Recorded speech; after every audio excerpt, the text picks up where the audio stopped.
Bonjour à tous et bienvenue dans ce podcast de Kérus. Cassons les idées reçues. Aujourd'hui, j'ai le plaisir de recevoir Simon Leroy, responsable des opérations pour l'agence Sud-Est de Kérus. Bonjour Simon. Bonjour Félix. Alors Simon, quelle est ton idée reçue à remettre en question aujourd'hui?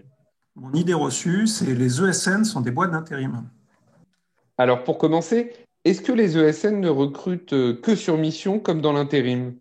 C'est souvent ce qu'on voit chez les sociétés d'intérim, c'est-à-dire les sociétés d'intérim démarchent des clients qui leur fournissent des fiches de poste et elles se contentent de chercher les candidats qui répondent à ces fiches de poste.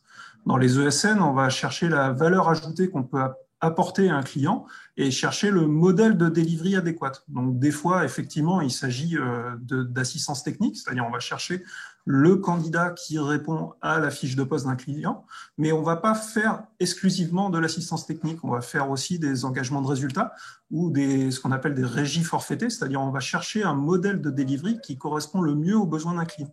Et pour réaliser ce modèle de delivery, on va chercher aussi bien dans nos collaborateurs que dans nos candidats, la personne qui répond le plus à un besoin et non pas simplement à une fiche de poste.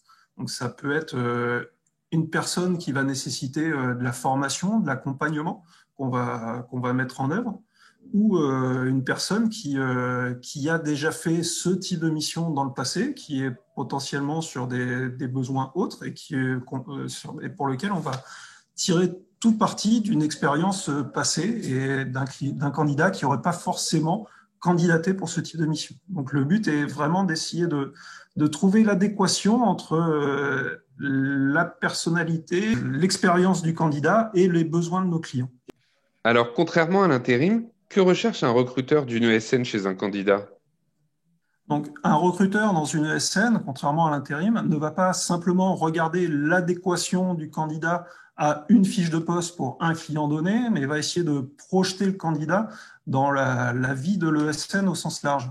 C'est-à-dire qu'il va regarder la carrière du candidat, son savoir-faire, sa méthodologie, les différentes expériences, projets qu'il pourra avoir, ses ambitions à court, moyen terme, et il va regarder si tout ce cursus, toute cette envie va correspondre à ce que cherche l'ESN, à la philosophie de l'ESN. On va donc essayer de rechercher des candidats qui cherchent à apprendre, qui cherchent à expérimenter une nouvelle technologie et pas forcément à répéter une expérience qu'ils ont acquis chez un client. Des candidats qui cherchent à se challenger, à apprendre de nouvelles technologies, à apprendre de nouvelles méthodologies, à apprendre de nouveaux modes de delivery. Et c'est pas parce qu'un candidat n'a pas de suite l'adéquation avec un besoin d'un de nos clients qu'on va l'écarter. Un candidat qui a des expériences équivalentes sur d'autres outils ou une méthodologie suffisante pour apprendre et monter en compétence sur un outil va pouvoir être potentiellement shortlisté ou sélectionné si on sent que ce candidat a l'expérience suffisante et les capacités à progresser, à monter en compétences et ce que l'ESN accompagne ce candidat à monter en compétences. Alors tout ça, c'est bien beau, mais peut-on vraiment faire carrière dans une ESN? Alors, c'est une remarque qu'on entend souvent chez nos candidats qui ont l'impression que chez un client final, il est plus simple de faire carrière que dans une ESN. Mais dans une ESN, il n'y a pas que le métier de développeur. On a plein de métiers dans une ESN. On a plein de possibilités. On démarre effectivement souvent sa carrière en ESN avec un poste de développeur, mais derrière, on va progresser, on va avancer. Le but d'une ESN, c'est de fidéliser ses collaborateurs et on les fidélise en les accompagnant, en les challengeant.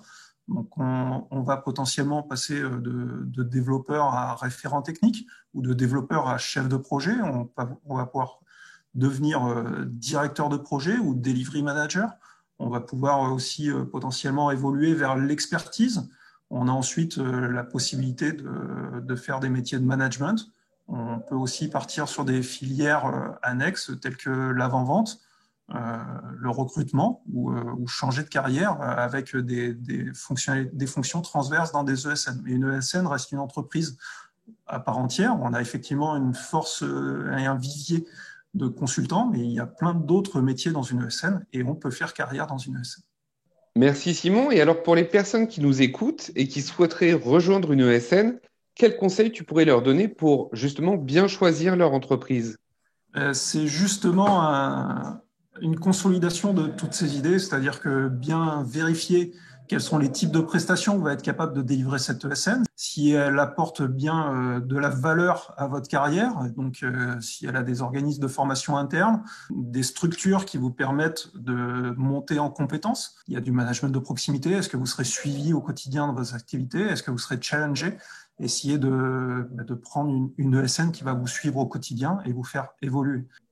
Merci Simon pour cet échange et puis à bientôt pour un prochain podcast. Merci Félix, c'est toujours un plaisir.